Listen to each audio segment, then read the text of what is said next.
پہلے میں مینڈیٹ کی ریکوری کی بات کرتا تھا، قانون کی حکمرانی کی بات کرتا تھا، جمہوریت کی بالادستی کی بات کرتا تھا. یہ سب آپ نے دیکھ لی ہے. ذرا خاموش ہو جائیں. اللہ کنک گلی سے تلک سیٹ تشکر شاباش نا زاسیدہ کسان ناسی سائٹ.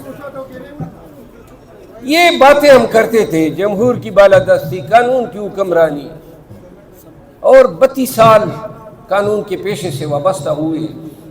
ذہن میں یہ اعتقاد بنا تھا کہ پاکستان یا پاکستانی جمہور سے، دستور سے اور قانون کی بالادستی کے بغیر نہیں رہ سکتے.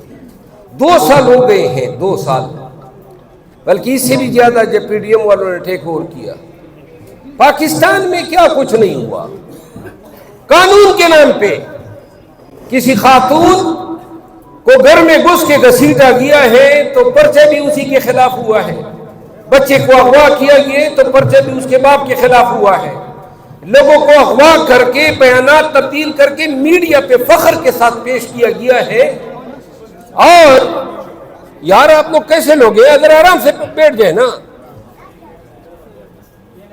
تو لوگوں کو اغوا کرتے تھے، میڈیا پہ پیش کرتے تھے، اور ایسے بھی صحافی تھے، صحافی نہیں کہنا چاہیے، جو اپنے پروگراموں میں مغویان کو پیش کرتے تھے تاکہ خان پہ تہمتیں در سکیں. تو لہٰذا ہم نے، اور روزانہ ہم کہتے ہیں کہ اب تو شاید ہم نے اتنا ان کا گرا ہوا دیکھ لیا کہ مزید کیا گر سکتے ہیں. لیکن یقین کریں ہر روز کے ساتھ یہ احساس ہوتا ہے کہ گراوٹ کی تو کوئی حد ہی نہیں ہے، مزید گرتے جاتے ہیں. کل کی بات بتا دوں، جو ریسکیو 1122 کے ہمارے اہلکار گئے تھے، تو جب ان کی رہائی کا آرڈر ہوا، گاڑی آ رہی تھی تو اسلام آباد پولیس نے ان پہ پرچہ ٹھونک دیا. ساتھ میں انور دیب خان، ملک لیاقت، یہ ایم پی حضرات بھی تھے، اور ان پہ پرچہ یہ دیا کہ جی انہوں نے ہم پہ فائر کیے، سرکاری بس کو گولیاں لگا دیے، اور اب جناب دہشت گردی کا پرچہ ہے. آج جج صاحب کے سامنے میں پیش ہوا، 1122 والوں کو بھی لائے تھے. میں نے کہا وہ والی بال والا گیم ہے، نیٹ مین بال اٹھاتا ہے اور عدالتیں کٹ مارتی ہے. اب ریمانڈ شروع ہو جاتے ہیں فالتو لغو بھی بنیاد کیسوں میں. تو لہذا نظام عدل سے مایوس ہو چکے ہیں، خصوصاً ضلعی عدالتوں سے، انسداد دہشت گردی کی عدالتوں سے. بشرا بی بی خان کی بیگم ہے، تو لہذا بلا جواب اگر آپ لوگ اس طرح بولیں گے تو میں تقریر چھوڑ دوں گا.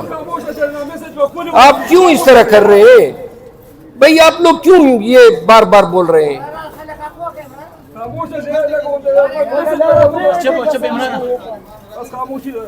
آئندہ اگر بولے نا تو کیڑے مار دوائی منگوا دوں گا.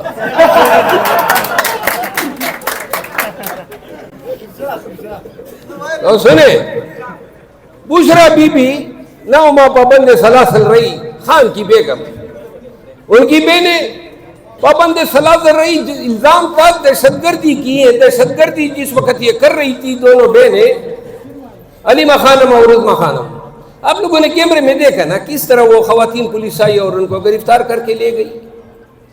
اب جو خان ہے، یہ جو عاطف علیم نے بات کی نا، 1% خان کی رہائی کی کوششوں سے میں مطمئن نہیں ہوں. ہم کر ہی نہیں رہے ہیں ان کی رہائی کے لیے کوششیں اس طرح ہوں گی کہ پولیس اور رینجر کے ڈر سے ہم ڈی چوک چھوڑیں گے، سوال ہی پیدا نہیں ہوتا.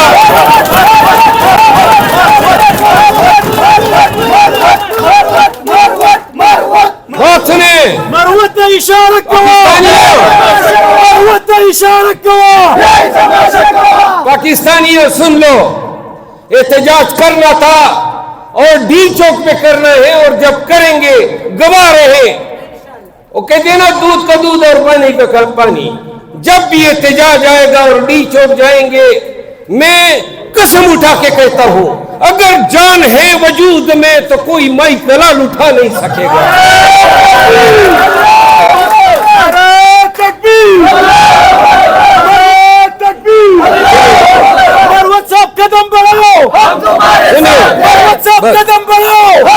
پاکستانیوں، وہ خان